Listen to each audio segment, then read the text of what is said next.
You prayed, specifically, repeatedly. You didn't just mention it once and move on. You brought the same request back to God morning after morning. And the answer was silence. Or worse, it was no.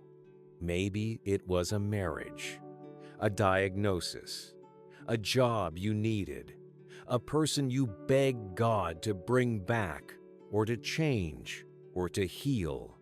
And when nothing moved, a quieter question started forming underneath the first one. Did I not have enough faith? Did I say it wrong? Is God just not listening to me, specifically? Welcome to Applied Bible Wisdom. And today, we're not going to offer you a platitude. We're not going to tell you God's timing is perfect and leave you there.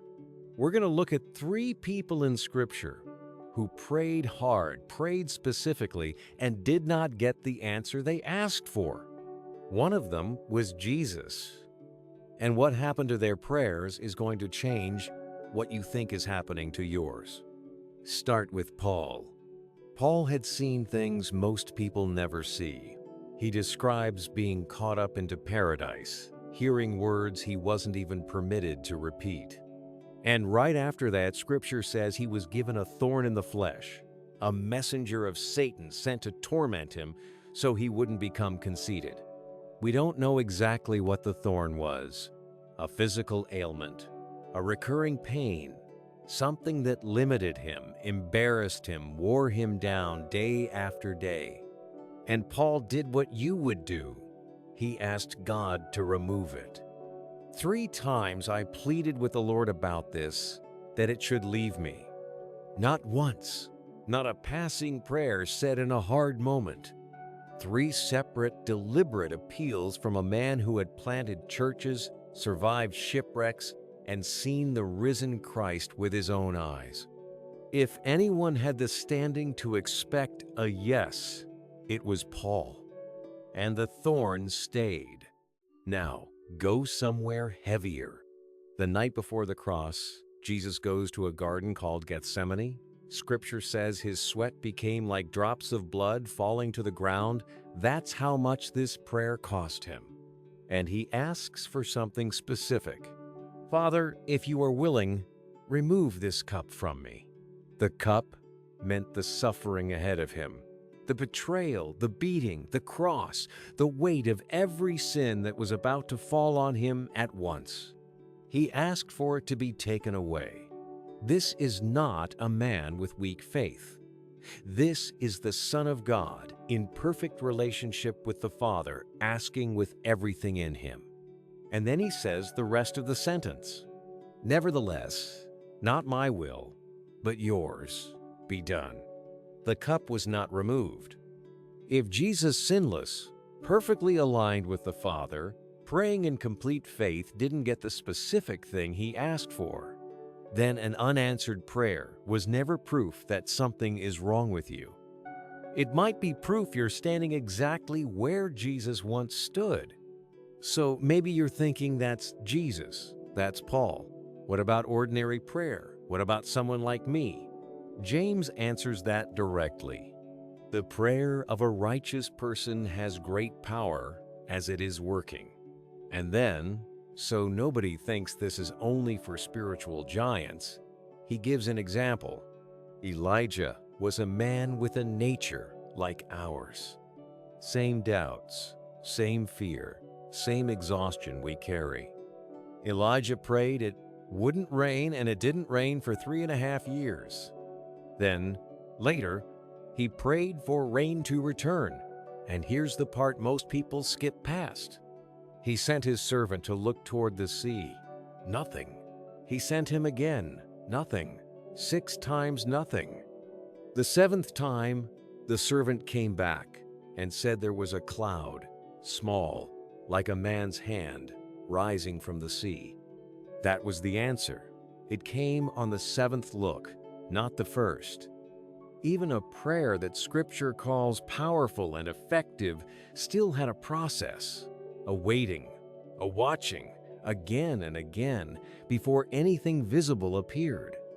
Which means the absence of an immediate answer was never the same thing as the absence of God. So go back to Paul and the thorn that wouldn't leave. 3 times, he asked. 3 times, the thorn stayed. But here is what most people miss about this story. Paul's prayer was not ignored. It was answered, just not with removal.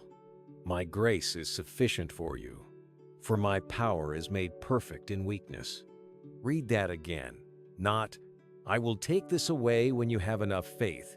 Not, this is punishment for something you did. My grace is sufficient. My power is made perfect, not despite your weakness, but through it. God didn't say no because Paul failed to ask correctly. God said something Paul wasn't asking for, because it was something Paul needed more. The prayer got an answer. The answer just wasn't shaped like the request. And there's a reason this matters beyond Paul's story. John writes, "This is the confidence we have before him, that if we ask anything according to his will, he hears us." According to his will, not according to our timeline, not according to what would make the pain stop fastest. Which means part of prayer, the hard, honest part, is holding your request open-handed enough that God can answer it his way instead of yours. That's not weaker faith. Paul had already proven his faith by asking 3 times. It's deeper faith, the kind that trusts the character of the one being asked, even when the answer doesn't look like the request. And watch what happens to Paul next, because this is the part that matters for you. I will boast all the more gladly of my weaknesses, so that the power of Christ may rest upon me. That's not resignation. That's not Paul giving up and pretending to be fine. That's a complete reframe from, why won't God fix this, to, what is God building in me that removal would have prevented? And go back to that garden one more time. After Jesus prayed, "Not my will, but yours," he didn't stay on the ground. He got up. He woke the disciples. He walked toward the cross. Something happened in that prayer, not a change in circumstances. The cup was still coming, but a change in him. A strength that wasn't there when he knelt down was there when he stood up. The prayer didn't remove the hard thing. It prepared him to carry it. So if you've been praying the same prayer for months, maybe years, and heaven still feels quiet, you've probably been told one of 2 things. Either something's wrong with your faith, or just wait. It'll all make sense eventually. Here's a third option Scripture actually gives you. Keep praying like Paul did a second and third time. Keep watching like Elijah's servant, even after 6 times of nothing. And hold the same sentence Jesus held in that garden, "Not my will, but yours." Because no was never proof, he stopped listening.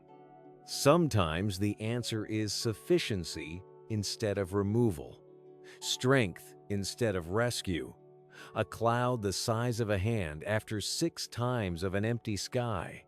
Watch for that. It's smaller than you're expecting, but it's not nothing. And here's what I want you to carry out of this video.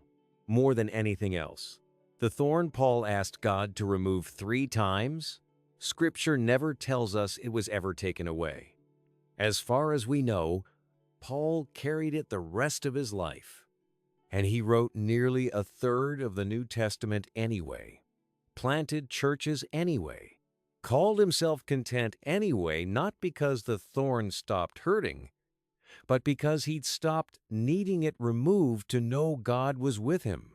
If your prayer hasn't been answered the way you asked, that doesn't mean you're doing this wrong. It might mean you're exactly where Paul was, exactly where Jesus was, kneeling in that garden, still praying, still asking, and still held, whether the answer is yes or something better than the yes you were expecting. If you've been praying for something and the silence has felt heavy, comment, "Still praying" below, and I'll see you in the next one.